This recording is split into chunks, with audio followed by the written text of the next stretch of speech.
नमस्कार।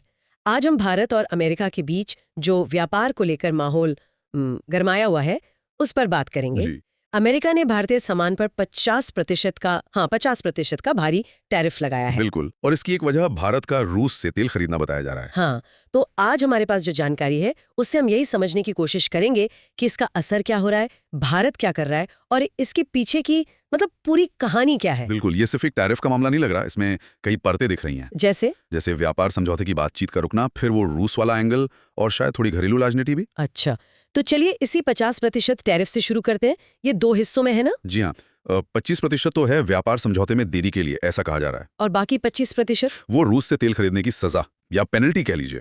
White house तो इसे राष्ट्रीय सुरक्षा का मुद्दा बता रहा है। राष्ट्रीय सुरक्षा हम्म, व्यापार के मामले में ये थोड़ा अजीब नहीं लगता? हाँ, ये शब्द थोड़ा ध्यान खींचता है। हो सकता है इसे रूस पर जो पश्चिमी देशों के प्रतिबंध हैं, उसके संदर्भ में देखा जा रहा है। मतलब भारत का तेल खरीदना उन प्रतिबंधों को कमजोर कर रहा है, ऐसा? शायद यही तर्क हो।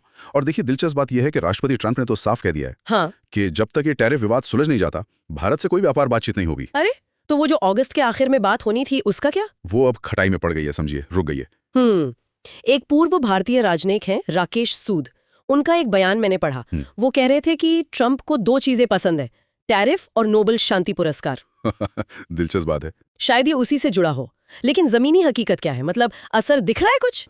असर तो तुरंत दिख रहा है और काफी तेजी से। भारतीय निर्यातकों को रातों रात खबरें आ रही हैं कि अमेजॉन, वॉलमार्ट जैसे बड़े अमेरिकी खरीदार ऑर्डर कैंसिल कर रहे हैं। ओह, जी, कई लोग तो बस जल्दी में हैं कि 27 अगस्त की जो डेडलाइन है, उससे पहले जैसे तैसे माल भेज दें। किस सेक्टर पर सबसे ज्यादा मार पड़ी है? टेक्सटाइल का नाम आ रहा था। बिल्कुल, सबसे बड़ा झटका टेक्सटाइल सेक्टर को ही लगा है। आप सोचिए, अमेरिका हमारा सबसे बड़ा टेक्सटाइल बाजार है। कितना बड़ा? लगभग करीब 40% निर्यात हमारा वहीं जाता है। 40%? जी, और कई बड़ी भारतीय कंपनियां हैं जैसे वेल्सपान, गोकुलदास, इनका तो 40 से 70% रेवेन्यू ही अमेरिकी बाजार से आता था। तो अब क्या हो रहा है? अब देखिए, पहले से 9% टैरिफ तो था ही, उसके ऊपर ये 50% और लग गया। बाप रे। तो जो चीज मान लीजिए 1,000 रुपए की थी, वो सीधी 1,600 रुपए की हो गई। अब जाहिर है, इतने महंगे भारतीय कपड़ों के ऑर्डर कौन देगा? तो कहाँ जा रहे हैं ऑर्डर? वो जा रहे हैं बांग्लादेश, वियतनाम, जहां लागत भी कम है और ये नया टैरिफ भी नहीं है। और दूसरे सेक्टर चमड़ा उद्योग का भी जिक्र था शायद। हाँ, चमड़ा उद्योग भी बुरी तरह फंसा है। उनका तो करीब 80% रेवेन्यू ही निर्यात से आता है। तो वहां भी वही कहानी? बिल्कुल वही कहानी। ऑर्डर्स जा रहे हैं बांग्लादेश, वियतनाम, यहाँ तक कि पाकिस्तान भी। और इलेक्ट्रॉनिक्स? इलेक्ट्रॉनिक्स में भी 20-30 बिलियन डॉलर के नुकसान का डर है। और एक चिंता ये भी है कि कहीं अगला निशाना सेमीकंडक्टर ना हो। इसका असर तो फिर मैन्युफैक्चरिंग हब पर भी पड़ रहा होगा, नौकरियां जा रही होंगी। जी, तिरुपुर, नोएडा, सूरत, इन सब जगहों पे उत्पादन धीमा हो रहा है, नौकरियां जा रही हैं। अकेले टेक्सटाइल में ही अनुमान है कि अगले 1 साल में 4-5 बिलियन डॉलर का नुकसान हो सकता है। भारत की तरफ से क्या प्रतिक्रिया आई है? सरकार कुछ कर रही है इस पर? के हितों से कोई समझौता नहीं होगा, चाहे उन्हें व्यक्तिगत कीमत चुकानी पड़े। और कूटनीतिक स्तर पर? वहां भी असर दिख रहा है।